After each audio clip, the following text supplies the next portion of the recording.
Welcome back to Talking Shit, where we are talking all sorts of shit. Schitt's Creek, that is. I'm Jess Sterling, and today we are talking about Season 6, Episode 4, Maid of Honour. And of course, I'm not alone. I'm joined by someone who definitely keeps his wedding book underneath his pillow, Stuart. Stuart, how are you? Good. Keep a wedding book under my pillow. I mean, I don't intend to ever get married, so that'd be a weird book to keep, right? Would it be weird to plan a wedding that you never intend to have, right? Yes, definitely. Did you have a Most wedding book? definitely. I'm married. Why would I have a wedding book now? No, did you have a wedding Oh, book? did you? In fact, yes, and I keep it under my pillow. I at one point in my life did own a wedding binder.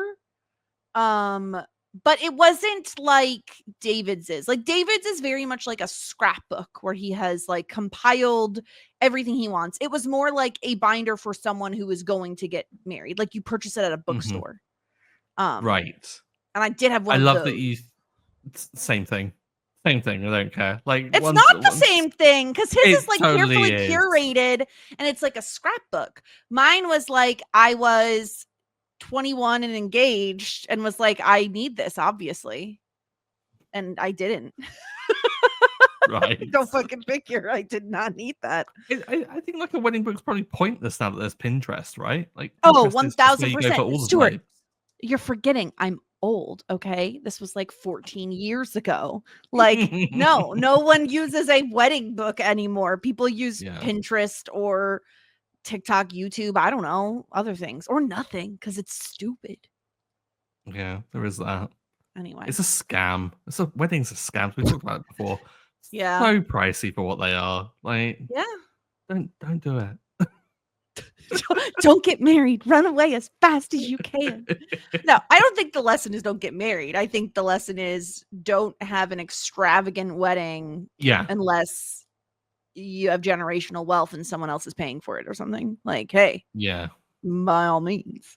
If someone else is going to pay for it, go for it. Indulge. Yeah, but then you also have to take into consideration their like opinions, which Nah, I hate this stuff. Like, you know, when someone like feels as if they're contributing to a wedding, they get a say in it. Nah. Front the money or don't. Like, turn up. That's the only requirement for a wedding. Like, okay. Cut it out. Cut it out, people. Sweet summer child. If you're listening to this and you're jumping in on your kids' weddings because you've contributed to it, I'm telling you, you're the problem. You. Yeah. You're an ass.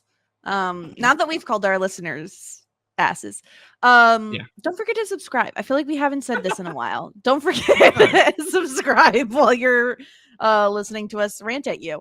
Talking shit everywhere. And find us on YouTube.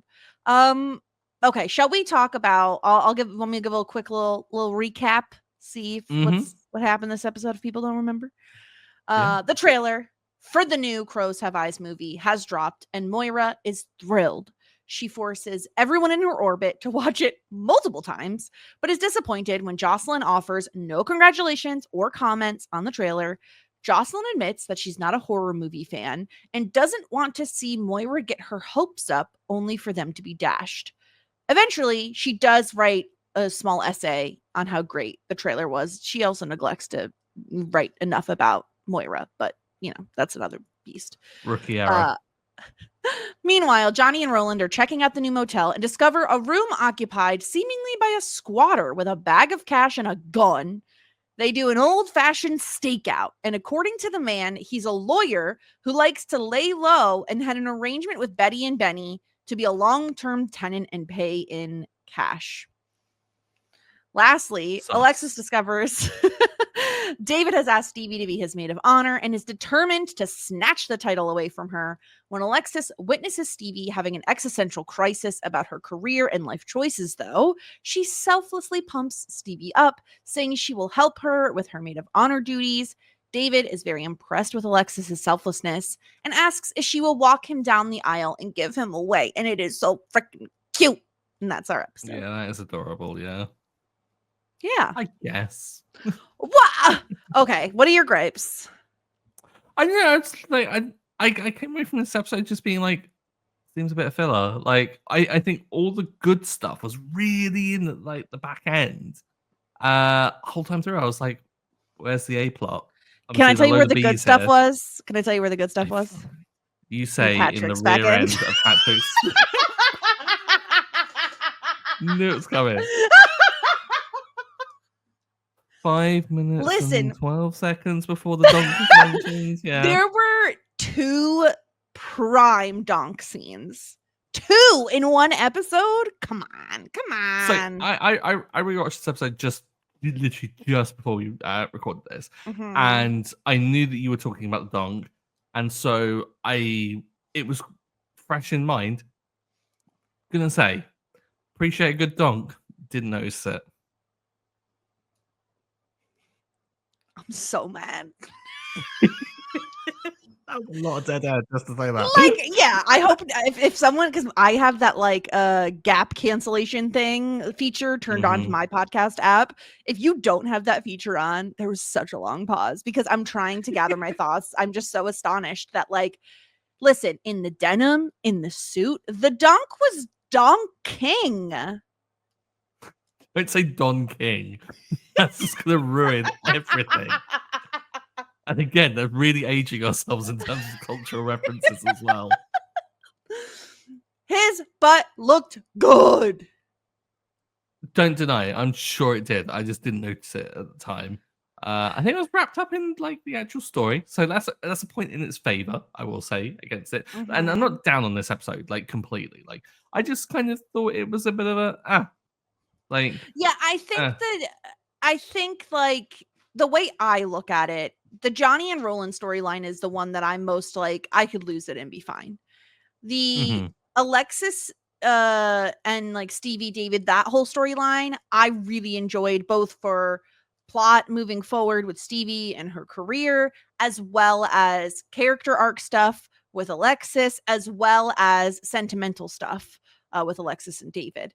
And then the Moira storyline, I think, is like laughs. That it's there for the laughs, right? Like, I don't know that there's any other reason to have that storyline besides Crows Have Eyes is coming out soon, like that. That's it. So it's mostly there for the jokes. So like overall, I think I'm fairly average. I'm like, this is good. This is okay episode. Okay. Well, with that in mind, should we jump into the Moira a bit then? Get that out of the way, because I think like that's the easiest thing to really talk about. I really identified with Moira in this whole thing. Like when we did the trailer for this podcast, I was like, whoever was it, I was like, go watch this, watch it over and over again. Yeah. What Look did you how think good it about is. it? What are your thoughts? Have you subscribed? Like, Yeah. all of that kind of like energy.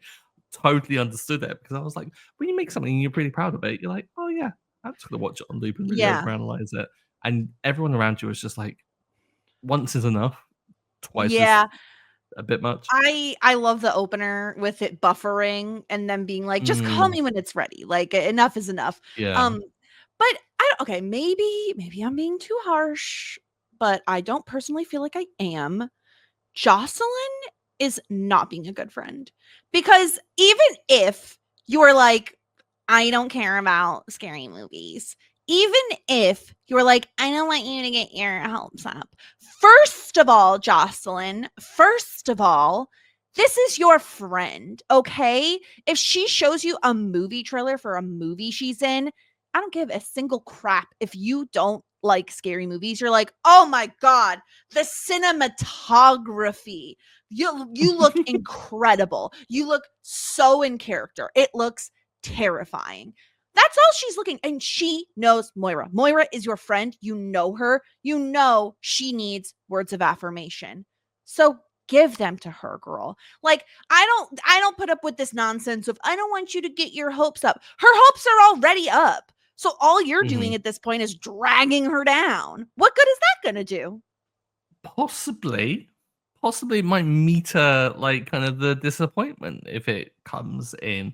I kind of see it a little bit from Jocelyn's side. I wasn't like, I thought Jocelyn was a bit poo-pooey with it, but then on the second watch, I noticed that like Jocelyn's just keeping quiet. Like she has a bit of a sour face on, which I think she tries to hide, but just does badly because Jocelyn seemingly can't lie. And Moira's the one that's like, she literally says like, oh, let's see what Jocelyn has to say. So she really Because kind of like Jocelyn is her pushes best her. friend. Of all of those people in the Jazz Gals, she is closest to Jocelyn. Yeah. But wouldn't you want your friends to tell you the truth? Because if you were in No. something that was awful, like Because at this point, it's done, right? Like this is not Mhm. a now is the time for constructive criticism. That it's done. Yeah. She has filmed it. It is done. This is the trailer. It is coming out.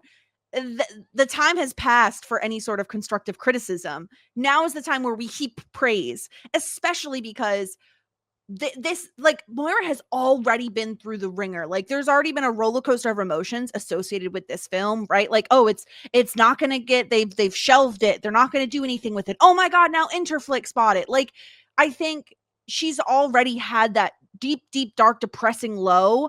She literally was hiding in a closet for multiple days. Like, I don't think you want Moira to go back to that place. So I think at this No. point, you don't even I'm not saying you have to heap loads and loads of positivity on it.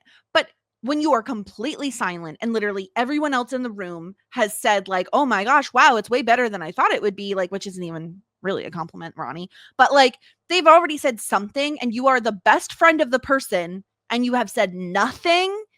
I don't the excuse of I'm not a scary movie person is such BS. Like it is truly such BS. I don't care. Stuart, Yeah. if you were in a movie, even if it was like I'm trying to think of the movies that I hate the most. Even if it was a car movie, even if it was like this like action flick that I would normally be like, this is such a waste of time. Like I'm not sitting down and watching this.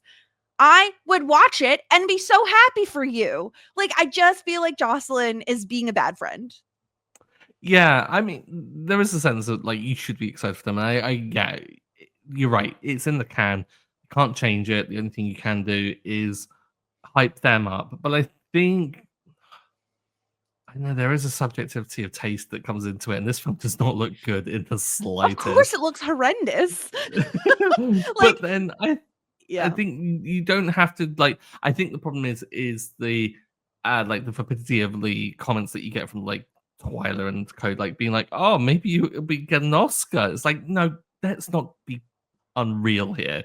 Like, let's compliment the things you can compliment within the like bounds of reality. Like your performance was really enthusiastic, Moira.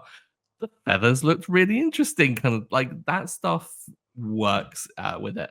But yeah, I think if you take it too far, then that's where it goes downhill There's a completely. balancing act. Like you have to Yeah. like you don't have to be overly hyped about it, but you can give like you look incredible. Like I think that you can be Hmm. so vague and like honest you can even be a little honest, right? Oh wow, like your makeup looks great. Like it's true. Her makeup and hair and the styling looks really fun and incredible. So I don't think you'd be even lying there. I just think like obviously when Moira comes to you and is like, "Oh, you didn't really seem into it. Like what, what's going on?" Take the note. And she does. She does come back Hmm. later and has like a whole essay about like how great it is. That And was I really sweet. liked that. I really did cuz she's taking the note of like, "Oh, shoot, like I messed up. My opinion really does matter to Moira and I really need to make this Hmm. right." So, ultimately I come around on Jocelyn by the end, but I was a little taken aback. I'm like, girl, like this is your friend. Like, be a good friend and be nice. Like, she's not looking, the critics will rip it apart, I'm sure. You don't need to do that. You're her friend. Yeah. But I guess, yeah. But like I think the way in which she brought it around was really sweet. I love that she did it in a real Jocelyn style of like a school essay that she's been given an assignment for, and she's yes, used it for like really to get in all the creative writing words and everything like writing that. in third person. Yeah, like it's just so like that was really sweet and really kind of like great for her character, but a little bit too much too late. Because I thought that was again I don't think what Moira needs necessarily is exactly what Moira asks for. Like Moira sometimes needs things that she doesn't ask for. Like she asks for too much, and sometimes you do need to like push her back and be like, no, no, no, no, no. Yeah. Your ego needs to be brought down a smidge, or at least Yeah. not inflated as much as you want it to be inflated to. Um, but I can concede on this because obviously, yeah, she did. She did have such a sour face on when it was playing. Yeah. Come Like, I on. agree. Stop Moira from playing it for a fourth time. Like, I'm in agreement with Jocelyn there. But yeah, I mean, even Twyla, I do love, like, oh my gosh, like, were the birds nice? My uncle had a parrot that kept asking me to take my bra off. The more that Twyla talks, the more I just feel awful for her. I feel so bad for her. Like, I want to know more. Like, we haven't had a lot of Twyla lore in the recent It seasons. Like, comes it in like seems like really early Alexis's. on. It's like dribs and drabs Yeah, of like one-liners. I want more Twyla. Like, I want to know like what Yeah. the hell happened in Twyla's life Yeah. and all of Listen, that you want stuff. more Twyla, I want more Gwen, okay? Anytime we're with the Jazza gals, I'm poking around, I'm looking for her. She was wearing black, and I feel like she had more makeup on today. And I was like, girly pop, what you doing? What you doing? Okay. You hanging out with your new Uh, pastor boyfriend? how about spin-off? Gwen and Twyla, just Yes. Thelma and Louise style. They get in a car and Yes. they just drive off. It could I would love work. that. Gwen I gets don't know how this season ends. Maybe neither survive. I don't know. Maybe it's this kind of show. like Spin off beforehand. We can do a I'm time here for it. divergence. Who cares? Gwen gets the most name drops just randomly for like no Mm-hmm. reason in this show. Like Yeah. in the very first scene, it's like, "Oh, I just sent you to the trailer for the Crows movie." What? My Crows movie? No, Gwen's. Like, yes, Yeah. yours, you know? Like she gets so many name drops and I absolutely love it. But yeah, Moira is really excited and I'm excited for her. You know, the trailer, this is a big deal for her. And we'll talk about her look later, but I was like, she was on one. I was here for it. It was Oh great. yeah. She knew the spotlight was on her and she dressed appropriately. Yeah. Where do you want to go next? Do you want to talk about Johnny and Roland, or you want to talk about the Maid of Honor stuff? I think Johnny and Roland. Okay. Because this was like, I think, classic Schitt's Creek of just like, awkward situation, bit of misunderstanding, Johnny being Johnny, Roland being Roland. Like it was Mhm. quintessential, kind of like that vibe. Um, it's I didn't again, it's like it's another situation where they create their own problem. Like if they were more Yeah. confident in themselves and just was like, dude, we just bought the place. We were just checking out the rooms. Didn't think anyone was here. Who the hell are you? Like that would have solved it immediately. But of course, they have to be Yeah. awkward and stake it out and have a weird kind of like interaction with it, which is a recipe for disaster, but also like good comedy. And I thought it worked really well. I did kind of like come away with chuckles, but again, I was just like, this is kind of just what I expect from these two. Like the moment we know it's going to be Johnny and Roland, you know it's going to be something kind of awkward and just an odd situation, right? Yeah. I guess my question is this guy really a prosecutor? No, I didn't believe it at all. I was like, sure. Is I mean, the only thing I will say in his favor that like maybe he is being honest, he did know the names of the owners. Not that he can't find out that information, but the way he says, like, oh, I had it in the contract with Betty and Benny when like they sold this, right? Like that sounded believable. But what kind of prosecutor has a bag of cash and a gun and like is just hanging out in a motel room? Like it is such a strange story. And I feel like if I'm Roland and Johnny, I'm immediately going back to the contract that Roland obviously neglected to read. And I'm like sifting through it to see if I see anything about a long-term tenant lawyer. Because if it's true, great, you're getting cash money, like you're not even ready to do any renovations or anything, so this is perfect. But if it's not true, you got yourself a problem. And are you bad like down on Roland for not having read it? Like because I mean, no it's one for, reads it's for lawyers, those, right? but that's Yeah, it's for yeah, lawyers. contracts are for lawyers to read. Like he probably doesn't have a Yeah, lawyer, which is bad on Roland, but him yeah, himself not reading it, no, of course he didn't. yeah. That's kind of, buying property without getting a lawyer to check it is a wild thing. Couldn't be me. Just everything Roland does, it couldn't be me. I do love him going to the vending machine when they're on their stakeout, and he has the drink time orange soda and a bag of Polly Puffs, and the soda is made of 99% real drink. Yeah, Which is I want to know such what an the other American 1% thing. is. What is the other 1%? Like, okay, by virtue of the 99 being real drink, then the other 1% has to be fake drink. Fake drink. Because normally the joke is like, drink? oh, made with 90% real juice or whatever, right? Yeah, so in this case, I don't know. I don't know what the 1% is, but I do love that Roland is just like, we got to get more of these. Like, we got to stock back up. We've got some like little shops like around where I live, and there's one that we call the Cave of Wonders, and it's this little tiny shop that seems to just find stock from everywhere. It's strange and everything, and we try and find the weirdest drinks that they have, and like some of them have like kind of like Japanese drinks with like floating little like the boba tea kind of like situation kind of thing, but they're like bottled, and sometimes it's not like the little spheres of tapioca or anything like that. It's just straight up just chunks of stuff, and it's always this like I don't. I buy them for other people, but there's always this kind of like precarious game you play of, is this just quirky? Is like, this gonna kill quirky me? Drink, or is it moldy? Ew, you never know with like a small shop that's so unregulated like that. I've had like a boba tea type of thing before. I don't know if it was actual boba tea. I'm trying to remember. I think it's like I want my liquid to be liquid. You know what I mean? Like I don't want things in it. I love videos of people drinking it for the first time, and the tapioca goes up the straw, and they're not expecting it, and then just immediately like, everything just yeah.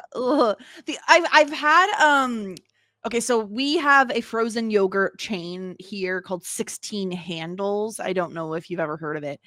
It's basically like soft serve frozen yogurt, and then you can like you pick your flavor, and then you get as many toppings as you want, and then they weigh it. So it's based on weight. And they have these little like pearl type of things like in a boba tea. And I've had those. And it's really weird because it's just like you expect it to be something. And then all of a sudden it's like a gusher, but way stranger because it's just like explodes liquid. It's like, it's weird. It's not, I don't like pulp. Like I just want my drinks to be liquid. I don't want to be surprised. Have you had like mochi with ice cream in the inside? Yes, and it's not my favorite. Yeah, I'm a bit the same. I mean, people love it. People love it.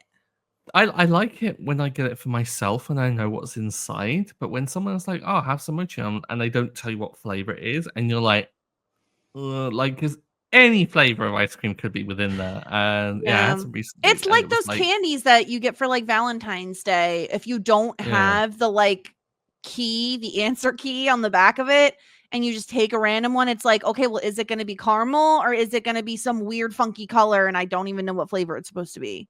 Yeah, no, totally out on any of those.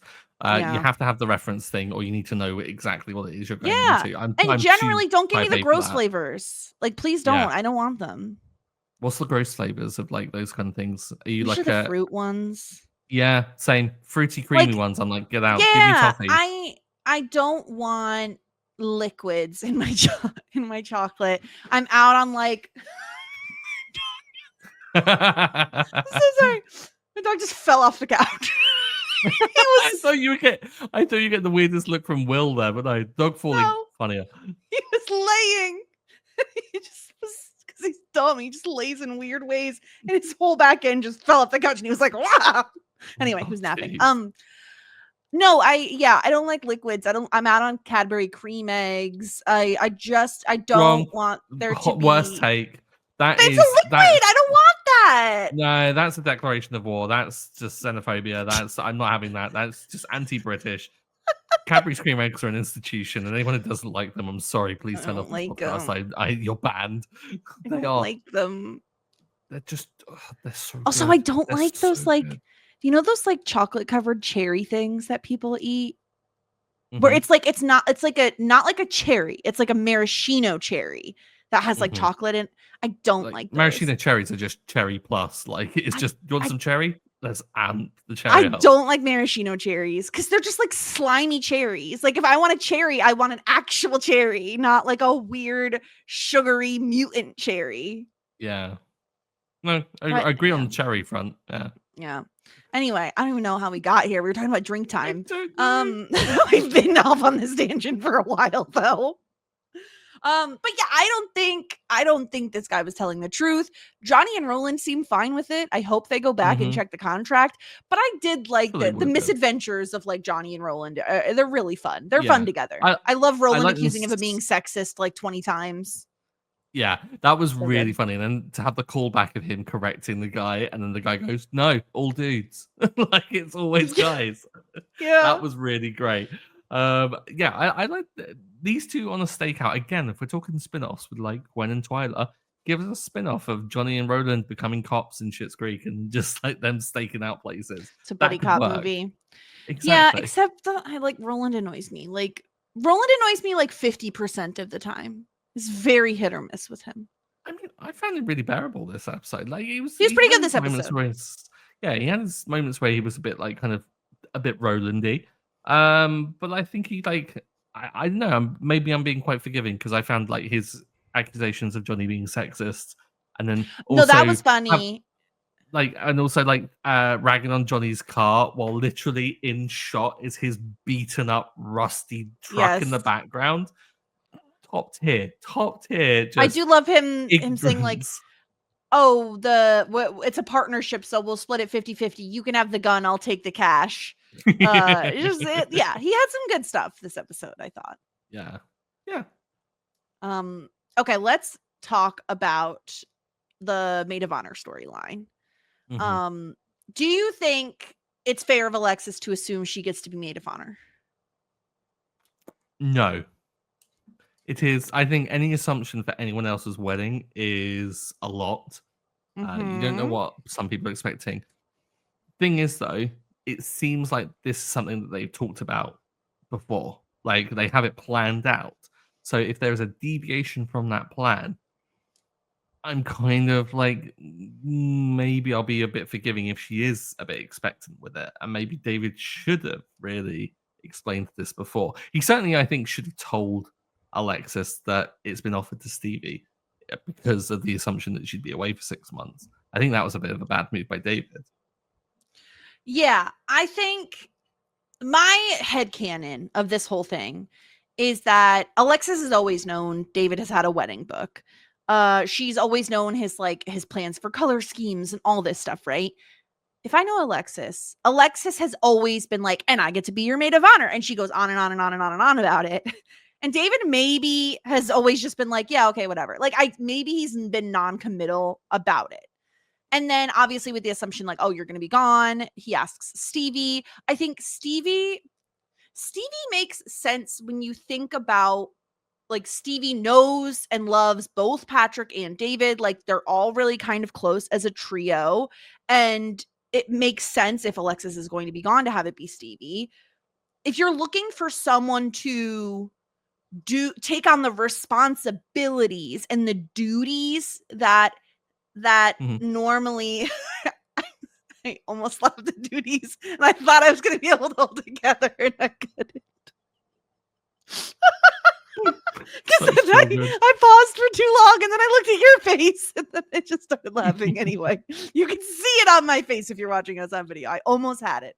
But I think Stevie is totally unfamiliar with the responsibilities that a Maid of Honour or best man or someone in the bridal party typically is responsible for, right? Like obviously we're talking about stereotypical wedding. What is it? What is this person supposed to be responsible for? A lot of times it's like a bridal shower, a bachelor party, bachelorette party, like organizing the rest of the bridal party. Again, I don't know if there is a rest of the bridal party. Like we haven't heard of bridesmaids, groomsmen, right? So that may be fairly simple, but Stevie has zero experience with any of this. And when you look at someone like Alexis, not only does she have very similar tastes to David, but she has been a bridesmaid in her day. You know, she has Oh done yeah. the whole thing at one point. So I get where Alexis is coming from, like with where her Mhm. assumption comes from. Yeah, and I think they have been planning it out for a while because she asks about if he's still going to do Keira Knightley's green dress from Atonement, which is Yeah. like a really specific thing that they seem to have talked about. And I'm sorry, but, like, as if you offer that to someone else and you've planned for Alexis to wear that green dress from Atonement and you deny her the opportunity to wear that green dress from Atonement, I'm sorry, that's a crime in itself because she looked Yeah. amazing in that dress. Like, it's Mhm. phenomenal. But, like, so, like, that feels like they've planned the shit out of it. Like, they've talked about this, and I think that it's beyond Yeah. the point of David just going, mm-hmm, like, whenever it's been brought up, of just, nodding and doing the agreement. I think it is something that they have seriously, like, not planned out for, like, properly, but they've talked about, like, have the aspirations of it and stuff like that. So yeah, I mean, Camp Alexis of being like the assumption is there, but I Yeah. still don't think that fundamentally you should have that assumption unless you have this to back it up with. Like, I'm sorry, but, like, don't come into it with like it's not your day, it's theirs. Like, let Yeah. them do it I'm your however they want. sister. Yeah. Yeah, but, but if they do change their mind, fine, it's their decision. But Yeah. I mean, let people know what's going on, David. Like, come on. I think that it makes Yeah. sense to us, Stevie. Like, though, because Stevie is a friend, and that role is typically like more of a friend than a family member. I don't know if other people like may disagree. I don't know. I know that people do pick family members for it. Um I would say, like, in my experience, it's like 50-50. I think Mhm, generally what I've seen is if you have siblings, generally they're going to be in your bridal party. They may not be the maid of honor best man, but they probably would be included in the party. If you're close mhm. with them, Yes. I would expect for them to be maid of honor best man, but usually it's like as an example, we didn't do this, so it's like a really terrible example. We only I had a maid of honor and my husband had a best man and that was it. We didn't have bridal parties per se. But if we were going to extend it beyond that, he would have included my brother in his, and I would have included his sister in mine. Mhm. So I guess it depends, but I think, like, if you have a friend that is like your best friend, usually that person is going to end up being Yeah. the head person, which again is so stupid, but it's very weddingy. Like, it's like, oh, there's all these things that need to happen, so like you probably want someone who's like pretty organized. And I mean, Alexis Mhm. really does fit the mold for what David at least Yeah. is looking for, right? I mean, she could plan the shit out of a bachelor party. Like, Diplo still sends her nudes. Like, she's got the connection still. Like, that could be a Yeah. fire bachelor party, right? Yeah. But what's Stevie gonna organize, really? Like, Stevie is not someone to lean into the pageantry that David requires, I think. And so Right. having Alexis as a helpful hand, at least, is it's a bit of a blessing. And the way in which they get to that is I just found myself this was peak cringe. Like, the Johnny and Roland situation was a little bit cringe. This and even the Jocelyn, like, telling Moira, like, "Oh, like, I don't really like horror." That was cringe. This is on a whole nother level for me because I hate it when people have conversations about someone and there's context in the room that someone doesn't fully Yeah. understand. I was like, "Oh gosh, if I was Steve in that situation, I'd be livid." I See, it couldn't didn't really handle that. bother me. I mostly because I find Alexis's facial expressions so fun when she's like Mhm, cringing or like glaring or just her eyes are wide. I love her. I think it's really funny. She's trying to get this back from Stevie and do it in a nice way of like, "Oh, we'll take this off your plate. Like, you obviously have a lot going on." mhm. But Stevie's really going through it. She leaves Lyriere. She's about to start flying and she has like no experience, no training. She's in a full on like old school stewardess like outfit. And she finds out like her goal was, I want to travel the world. Like, I want to see places. But the only places she's going to be seeing are like freaking South Dakota, which sounds beautiful. I mean, South Dakota is beautiful. Don't get me Hoboken. wrong. Hoboken, which is not beautiful. Like, she's going nowhere out of the country. well, I guess no, they're in Canada, so she is going technically out of the country. But either way, nowhere she really wants to go. And so she is like, what am I doing? Like, she is really having a little bit of a meltdown. And I send you a picture of David just slowly backing away as Stevie is melting down. And I loved it so much. So good. Like, it just peak kind of like, I'm not gonna get involved in this. Like, this is not for me. I'm kind of David in that situation. I'm just like, that's a lot of emotion. People crying makes me so uncomfortable, and I'm sorry. Like, if you are someone who will cry around, I'm so sorry. Like, I'm not programmed. I'm not wired to like understand what to do. Like, I'm like the like there. Like, I don't know what to do. Like, what am I supposed to do? What do I do with my hands? No, I don't know what to do. And I'm the David who is like, okay, I'm gonna step back slowly and let somebody else handle this. I'm the worst. I go into fixed mode, which is the worst thing you can do when someone's venting. People just want to hit. They just want you to listen, and they just want to vent. Say, like, that you sucks. just have to be there to accept. And yeah, it's like that's terrible. Don't try and fix it, but I don't know, guy brain perhaps. Like, I'm gonna mansplain the shit out of this. Here's what you're doing wrong. Terrible thing to do. I have to resist it. I have to literally. But Alexis does a really great job. Like, she really does. She's like, I'm not going to let you give up this job. You can do this, and I'm going to be here to help you. And I love like the offering the ties and like not letting Stevie grab the one that she knows is the wrong one and like shoving the other one out forward a little more. How does Stevie not get that? Like, it's so like she's having a meltdown. I'm sorry, no, that's ridiculous. There are simple cues that you're meant to take from people. Learn that one. I don't know. Maybe I'm down a bit on Stevie because I think the whole Larriere thing is stupid. I think. Listen, as someone also in my 30s, like who went through a little bit of a like career crisis at one point, like end up here, and maybe I should be doing something I'm more passionate about. And then when she's trying to do that, she's like, this isn't what I thought it would be. And now I'm also responsible being a maid of honor, and I don't know what I'm doing there either. Like, it's really like a snowball rolling down a hill where if you're already panicking about one thing, it's very easy to catastrophize it and make it even bigger. Yeah, I don't know. I just think that the whole jump to Larriere thing didn't compute with me and with Cabaret. Like, you go from Cabaret and you think Larriere. Like, that for me doesn't flow. Think of it more as travel than specifically Larriere. But it's through Larriere. Like, I know. Go traveling. Like yeah, might be difficult. You don't have like the startup cash to do so, but like start saving a little bit and then go traveling and like see the world a little bit. Like, I feel like it didn't. I don't know. I just feel like this storyline could have been a little bit more. And what they've done is they've realized, oh, we've written Stevie to a point where Stevie naturally is going to want to like go and see the world.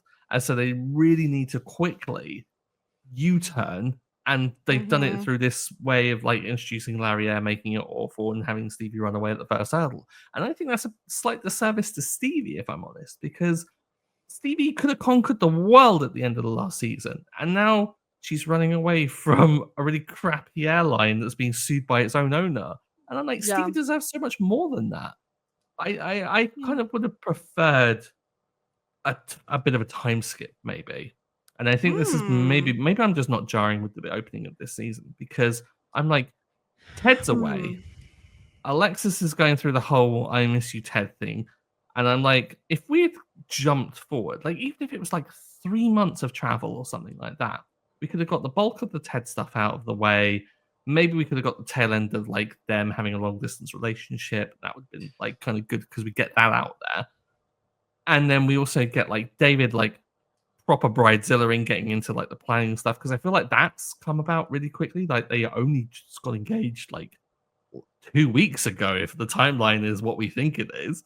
So let it cook a little bit and let it kind of bring it, and then you can say, well, Stevie has been off traveling. Like, if Stevie comes back, she's got all these horror stories from traveling and like all the things she's done. Like she's met Amir and Jake 2.0, and like she's had wild times, and then like brings a friend back, and it's like something clear. I think there's just so much wasted potential with what was built up with Stevie, and it's been squandered for a cheap Larry Jack, and that's perhaps why I'm a bit down on it.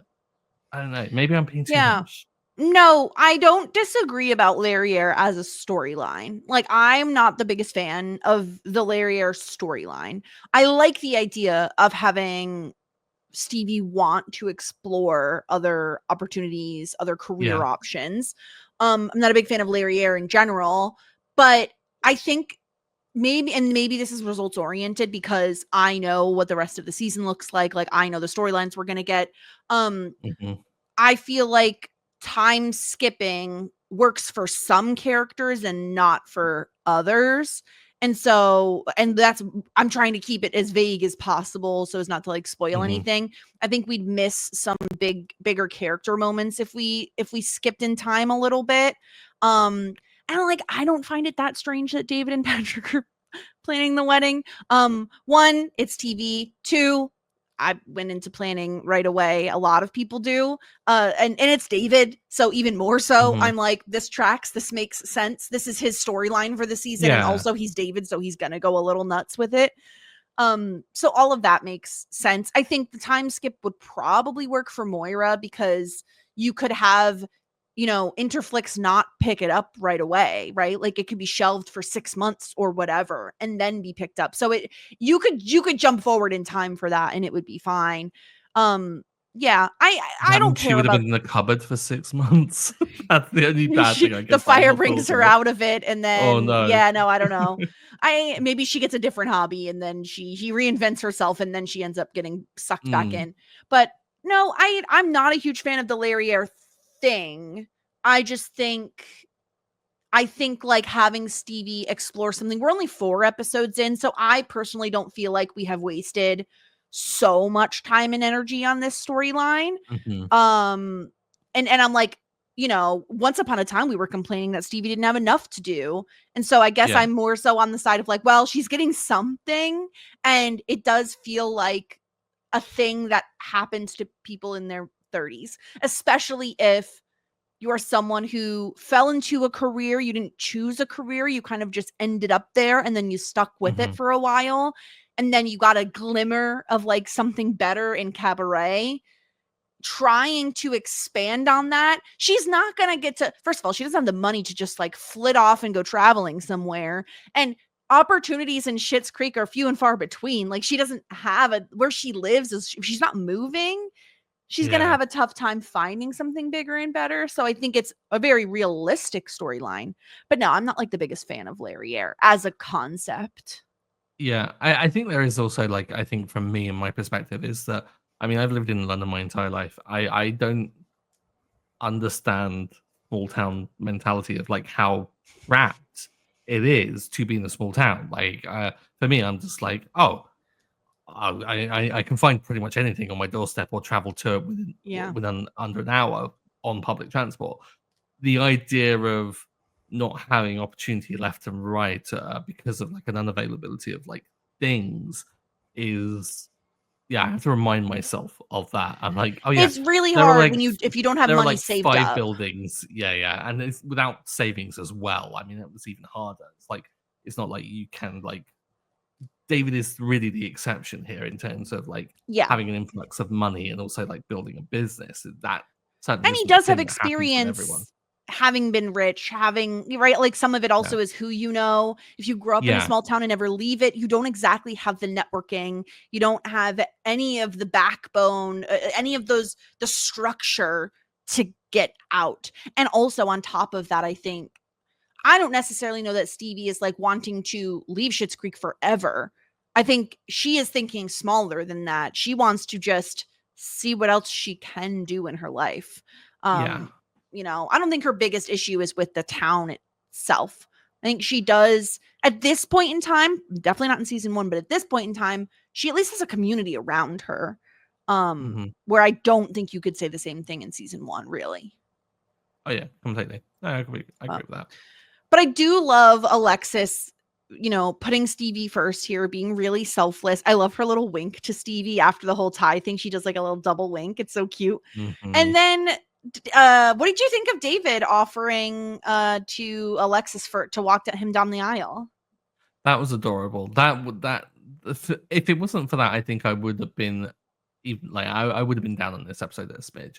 But this really rescued it for me. Like it was such an adorable moment, and because it was David recognizing that obviously Alexis, I think there's a certain sense of like wanting the role because it's hers. Like there's a certain sense of possessiveness because it's like, well, it was promised to me, therefore I must have it.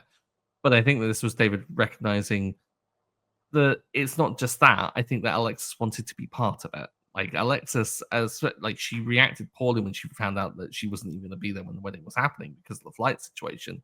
And so I think that it was incredibly sweet of him to recognize that and to offer it. And especially like a very kind of, again, a non-traditional kind of like, ordinarily it's like the father of whoever to give them away. Like I thought it was a really good thing of just saying, no, I want Alexis to give me away. Like she's the one. Yeah, it's great.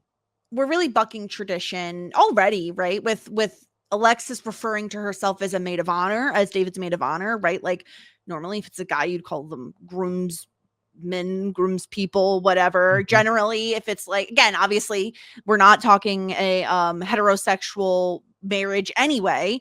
But I really like it. It just makes me like, I want to know what you think. Okay, so if Stevie is David's maid of honor, we don't know if Patrick has anyone on his side yet. We haven't learned of anything like that. Generally speaking, this is general, you have an equal amount on either side. I've seen it where it's been uneven, but generally speaking, if you have a maid of honor, you're going to have a best man or whatever you want to refer to them as, one on each side.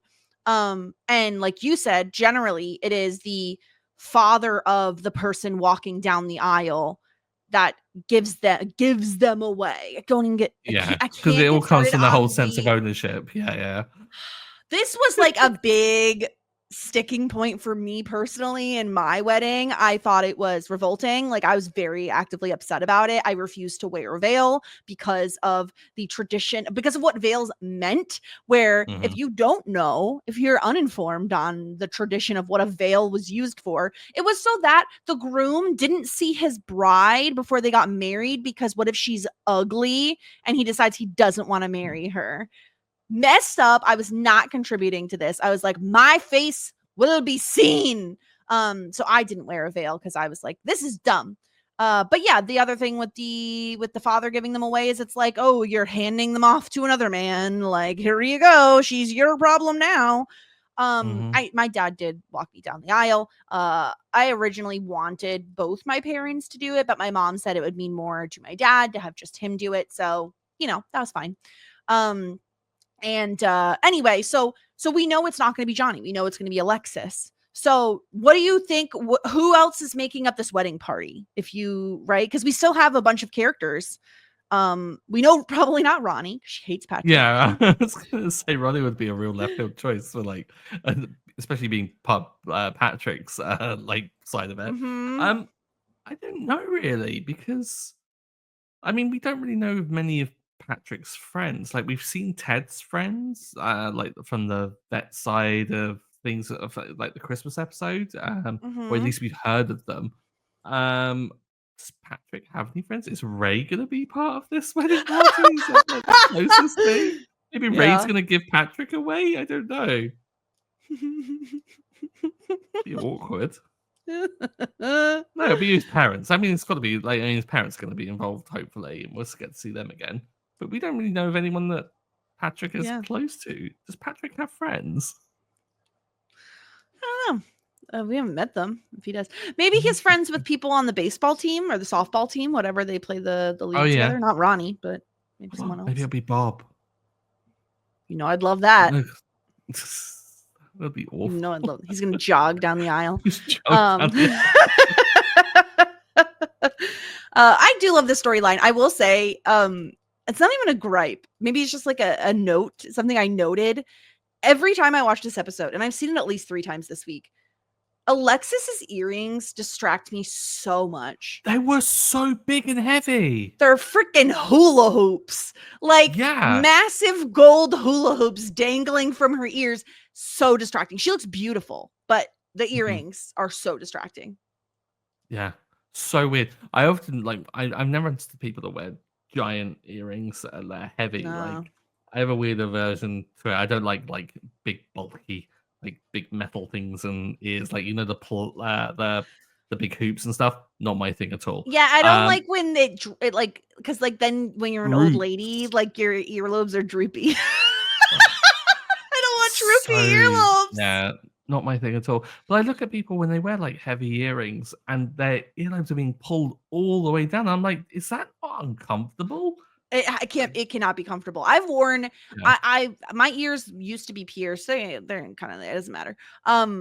And yeah, I've worn earrings that are like dangly, and it always has bothered me. I can't get past it. I'm a very like tactile thing. Like I wear a watch, but I don't wear bracelets because I type all day. Like I can't have things like jangling in my way. Don't. I will say, one of the best things ever is when I started working from home and I didn't have to go into an office, because I used to work with someone who used to wear one of those like Tiffany bracelets with all the charms on and stuff. Oh no, like the Pandora ones, yeah. And it would scrape across the desk. She also had really like long nails and would like proper click clack and stuff. That was more bearable. My other co-host Sarah has long nails, and if you ever hear her text, I can't do it because I have very, very short nails, but all you hear is just the tippy tapping on the phone. And I'm like, doesn't that drive you crazy? It drives me nuts. No, I'm a nail shorty girl for life, because the minute a single speck of dirt gets underneath them, can't deal. Meltdown. Yeah. Disgusting. Yeah. How does someone like Cynthia Erivo like wipe her butt? I'll never know. Like wild. Like, have you seen her nails? Wild. Yeah. I don't know. I can't. Nothing that goes past the skin part of my fingers is allowed. You know, I can't do it. I don't know how we got here. Oh, right, Alexis. Anyway, her earrings were a lot. And I couldn't help but notice them literally every time I watched this episode. They look good, but it was just so much. How do you live? It's a lot. Yeah. All right, let's get into some feedback here. We got an email from Erica about our sloppy joes conversation. Erica is Team Stuart. Shredded bun meat bowl, which is, what a phrase, is totally not okay. Hear me out. Why not just use a knife and fork? I don't know if hot chicken is a dish you're familiar with in the UK and US, but it reminds me of that situation. 2 slices of white bread with shredded rotisserie chicken and green peas in between, smothered in tons of gravy, is so good. You eat that with a knife and fork, despite it being a sandwich situation. Just saying. Love the pod. Have you ever heard of hot chicken? I've never heard of this. I haven't. It sounds good. I started reading this email, and the moment I just saw that I'm with Stuart, I copied it, pasted it, was like, I'll wait for the rest when I'm on the pod, because I knew I'd like the email. That is horrendously good. I want it now. Yeah, sounds great. This sounds almost like situation. I like this move, Erica, for sure. This almost sounds like something, I'm trying to remember what the heck my mom even calls it. Generally, like after Thanksgiving, we'll have leftover turkey, and you just like, you know, chop up the turkey, get it in smaller bites, similar to like a rotisserie chicken, and then you cook it down with some gravy, like over the stove. You make egg noodles, and you eat it over egg noodles. And it's so good. And it sounds very similar, but like you're just switching out noodles for bread. Yeah. Yeah. I thought you were going to say it sounds like the sandwich from Friends, that with the moist maker. Oh, the moist maker. Like because that sounded phenomenal. It's another Friends. I've made a moist maker. You've never made a moist maker? I've never made a moist maker. You got I've had it like turkey sandwich. Yeah. And normally if it's like too dry and stuff, get some cranberry sauce. My sandwich. Oh, it's so good. So good. The moist maker sounds incredible. Also, I'm very pro Ross in that whole thing. If you eat my sandwich, it should be allowed that I can kill you. Just where I stand. It's quite a like strong statement, but I agree wholeheartedly. I'm sorry, don't steal people's food from like It's not communal okay. kitchens. It's not No. okay. Yeah. No. We also got a message from Erin.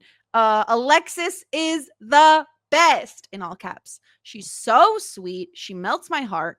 Also, 10 points for the facial reactions in the back of the car when Stevie says she's keen on Maid of Honour duties. She just looks super beautiful in this episode. Agree, Erin, except for the earrings. Except for the Just can't get past the earrings. Oh I love the as well as the funny faces, just that look of knowing that she like shares with David, and the two of them are like, as much as I don't like it when people have conversations that someone else is not privy to, I was like, that did kind of make me laugh at those two just being like on the level and understanding the subtext. Yeah. Okay, let's get into our ratings. Simply the best. I mean, we were just talking about her. I'm gonna give her the point right now. Alexis is getting my simply the best point. I think this is a fairly easy pick. I don't know that anybody else does anything as good and kind as what Alexis does. Maybe David, I guess. I could give it to Patrick for the donk, but I'll give it to Alexis. He's more than just a donk, Jess. Yeah, he is. I'm objectifying him. Yeah, I was kind of struggling what with being a smidge down there. I was like, everyone's rubbish. But no, I have to give it to Alexa. She did a sweet gesture towards the end. David did a sweet gesture as well. However, David did also just not communicate about the whole Maid of Honour thing, knowing that Alexis had some expectations there. Not cool, David. So yeah, one wrong and one right doesn't make a whatever the phrase. I don't know. It's neutral. Alexis is ahead. Don't make it right. Shut up! It's late. It is not. I know what time it is there. It's 8 p.m. and I'm old. Leave me alone. We'll go to you for your disgruntled pelican, because I'm very curious if we're going to be on the same page here with who deserves the disgruntled pelican today. Go ahead. It has to be Jocelyn, doesn't it? Yeah, it does. Hell yeah, it does. It does. I mean, I was thinking that maybe there could be a case where it could be Moira, because she is forcing everyone to watch the trailer over and over again. But she's excited for it. I've been there. Like, when you make something you're excited about it, it's the most important thing in the world. And while I think Jocelyn is doing a good thing by speaking some truth to Moira, and like, because people have to speak truth to Moira occasionally, like, you can't indulge her all the time. Be excited for your friend still. Like, put on a bit of a face. And yeah, don't look, or at least just lie better. Yeah, exactly. You don't have to be the most excited person in the world, but you could do better than what you did, Jocelyn. So you're getting an LVP point. And I don't want to hear boo from anybody about how Jocelyn doesn't deserve it. She does. You point out a better person to give it to this episode, because there isn't one. There simply isn't. And we all know I'm not a defender of Roland by any means, but even he has like a decent episode. He doesn't do anything that bad. In that reviewer's defense, Jess, you gave Jocelyn an LVP point when it was totally unjustified early on in the season, when Jocelyn was delightful and adorable. You were outrageous then. I don't even remember why I did it. I can't even remember either, but I just remember looking back at the spreadsheet. It's been a minute. Yeah, who knows? Who cares? It's fine. Love a spreadsheet. Love a spreadsheet. Okay, let's talk through Moira's. It's not technically a wig, but we have to talk about what's happening on her head. I am so in love with the craftiness of this whole situation. Yeah. Like, it's just, the trailers come out. Like, she wasn't wearing this when the trailer was being played, right? I'm not misremembering. No, they've just woken up. Yeah, so they've just woken up. They watched the trailer and she's like, I need something crow themed. Of course, she has plenty of like resources available to her to do this, but I can just imagine her just like crafting this in the mirror, getting it to a stage and goes, oh, is it a bit asymmetrical? Who cares? It looks great. And then just going out with a laptop and be like, watch this. took 2 crows and hot glued them to a headband. Pop that bitch on and call it a day. She did. I adore this look because, again, crows are all black. So, like, at first glance, it just looks like she has feathers coming out of her head horizontally, you know? But then you notice the little beaks and the little heads at the top, and it just adds extra layers of greatness. So creepy. I love it so much. It's so ridiculous. Oh gosh. Okay. Let's tier rank this episode. Stuart, I'll let you go first because I feel like you have stronger feelings than I do on where this one should go. Love that journey for me, and I feel like I'm being generous. Okay, are you saying here's the thing. I don't think this should go below the incident. The cringiness of the David Pees the bed storyline is like way worse than anything that happens in this episode. It made me laugh more though, and I know it shouldn't, but it did. I can I mean I'll be nice and say it can go above that. Yeah, I wouldn't put it above the job interview or smoke signal. So yeah, we're very average right now. Just, I mean, that's hanging out. My thoughts on this season thus far. I'm not gonna lie. I'm waiting for it to like kick in. It's gonna pick up. It's gonna pick up as soon as next episode. I promise. It picks up next episode. It better because, like, I mean, this entire podcast that we've been talking, everyone's been like, it gets so good. It even towards the end, it sticks the landing. It's so good, and I'm like, I'm worried that everyone's lying to me. No, no one has lied to you so far. This last season. No, trust me. As soon as next week, you'll be very happy. But for now, this one is gonna love that journey for me. Yeah, that's where it goes. That's where it belongs. Next week, though, the episode, season 6, episode 5, the premiere. I wonder what happened. Do we get the dress? Does she get the dress? Does she get to wear it? Does she get that Interflix money to go and get the dress from Harrods again? Even though it was a bargain? Will it be the same price? Who knows? She returned it, so maybe it's cheaper because it's like something that's been returned. Yeah, I wonder if we're going to get any of the actual film, like more than the trailer, because the trailer it showed us one extra scene of her walking with the guy, and then the shadow of the eclipse, and no, it's the crows. So hopefully we'll get more. If we do, maybe I'll bump it up a bit more. Listen, next episode, not only obviously like what your references, but there is a specific storyline that makes me giggle so much, and I love it. So I've been waiting for us to get to this moment. I love it so much. You said that recently about, like, you didn't say it on the pod, but you said it elsewhere about, it was about this what's episode coming that up. We're talking about now, because you were talking about you were talking about his donk. So is this donk type or is this story? No, I wasn't talking about this one. I was talking about the next episode. Right. It has the thing. It has a Patrick related situation that I am very, very, very, very excited for you to get to, because I just love it. And I think you'll like it too. So, and then I'm looking ahead. Let me see. I'm just taking a little bit of a peek ahead. I think, okay, so the next episode, and then not the one after that, but the one after that is like, mwah, mwah, mwah, mwah. Like there's, I'm pumped. A mid-season really good episode? Well, next episode's really good, as well as episode 7. So, I'm here for it.